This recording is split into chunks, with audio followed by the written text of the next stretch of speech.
welcome. Five seed Denver, UC San Diego. Thoughts on the draw?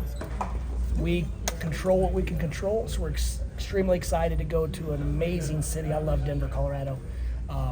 And so just very grateful that this team can continue playing, and we have another opportunity in postseason play. Do you happen to have any knowledge about UC San Diego yet? I do a little bit. Yeah, I actually had them on my list of teams to study this offseason, so I get an early head start.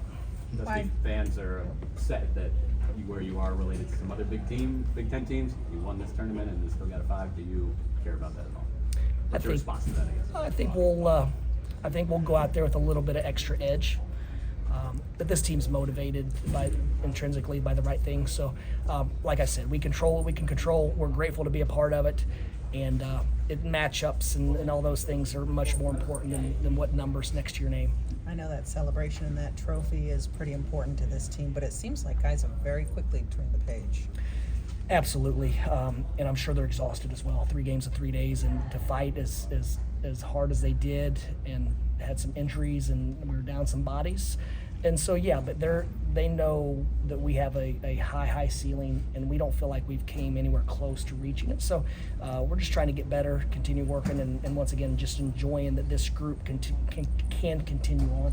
I want to ask you the same question I asked you on the court, just what you can take from winning 3 games in this tournament, in this environment, how much that can help you going into next week. Well, it's obviously much more difficult to win 3 in 3 than it is 2 in 3 days. But I was really impressed with our guys' mental stamina, their physical stamina, and their attention to detail in the scouts. It's gotten us to this point, and here's where we are, where our players could have ran the scouting report. And that's what we're trying to be. We're trying to be a player-led program. We're trying to train and create independent thinkers, and these guys are on it. So I don't think there's going to be any less enthusiasm towards getting ready for our next opponent. With your first opponent being one that you said you studied, what did jump out studying them? I was planning to study, so Okay. I get an early head start on it. So Gotcha. yeah, actually, and thank goodness our season's not over, or we start our off-season studies either. So, like I said, I've met their coach on the road recruiting because they've had immediate success as they've transitioned, and I'm a big fan of our profession and our game, so I've kind of just bumped into them and said hello, but I've heard great things, and they're known as being a really, really good basketball team. Dusty, can you just talk about your defensive intensity, even when shots weren't falling, and the concentration on that end of the court today? It was impressive. I thought we challenged every spot. We challenged passes. We challenged positioning. I thought our communication was as good as it's been all year, and they have a lot of weapons, and they throw a lot of challenges at you, and I thought our guys just stayed the course. It wasn't pretty. I know in my press conference I said we'd be easy on the eyes to watch. I'm not sure that was the case for 40 minutes today, but a mud fight is not always bad either, so we found different ways, and we made enough shots when we needed to, but more importantly, the level of, I guess, confidence and belief our guys have down the stretch is something that gives me even more confidence going into the tournament. It feels like those are magic ingredients for teams to make deep tournament runs. You've done it before. How much do you think you guys are set up because of just the way this team trusts each other and plays together? Well, we have a similar mindset. It's one and done, so it's not as if you can mimic the run. But I do think our fearless approach, I think our guys are unafraid of failure. They don't know what it is. We just keep going and going. And then when it gets late, then you have to start playing a little more time and score. But other than that, they just play. They're not looking at the bench. They're not looking in the stands. They're just consumed with supporting each other and working and trying to win that game, that possession. Dusty, you said in your press conference you wanted to win in year 1. Did you envision that would end with you wearing this hat and this shirt? Winning's so subjective. We're playing such great programs, and so I didn't know what winning looked like, but I thought that this team had a chance to do something like this. There's just so much that comes in along the way with injuries and health and foul trouble or whatever the case. So I don't think I envisioned an actual championship, but I knew it was possible because of the guys that were in our locker room. You mentioned Denver. Roddy brought it up. Being experienced in Utah, he talked about altitude. I guess, do you think about, and you guys leave no stone unturned, do you even think about little things like that? Yeah, that's the first thing I thought of when I was at Louisiana Tech and we were in the WAC. before charter flights. We were in the conference where we would travel to Hawaii for a game and San Jose for a game. So we played at Denver under an unbelievable coach named Joe Scott. And when you played them at home, you had a chance to win. But when you went out there, to quote a good friend of mine, Isaac Brown, the former coach of Wichita State, he said they look like the Denver Nuggets. And so the altitude is real, but we're not. San Diego, last time I checked, is sea level. So actually, I think we have a little bit of advantage there with the mountainous Ann Arbor community. 800 feet. LJ kept you in the game there when you guys fell behind. LJ was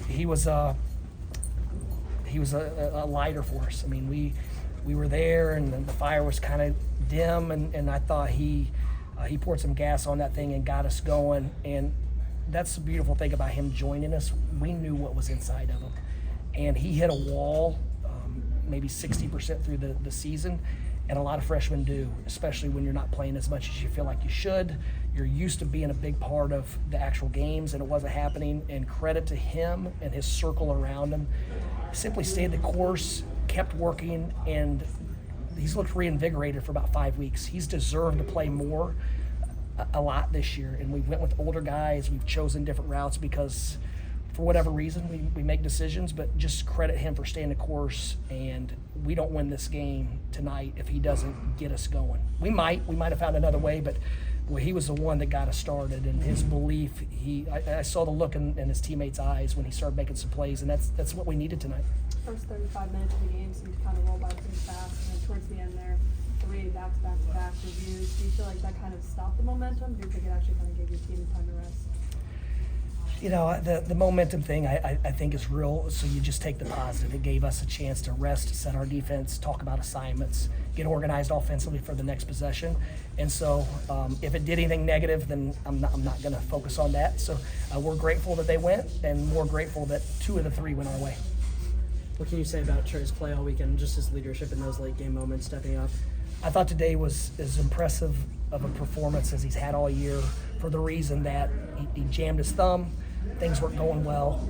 He made a couple of defensive errors that are uncharacteristic of him, and the last 6 or 7 minutes, he came in at closing time and looked like he looked like a quarterback that was determined to win and find a way.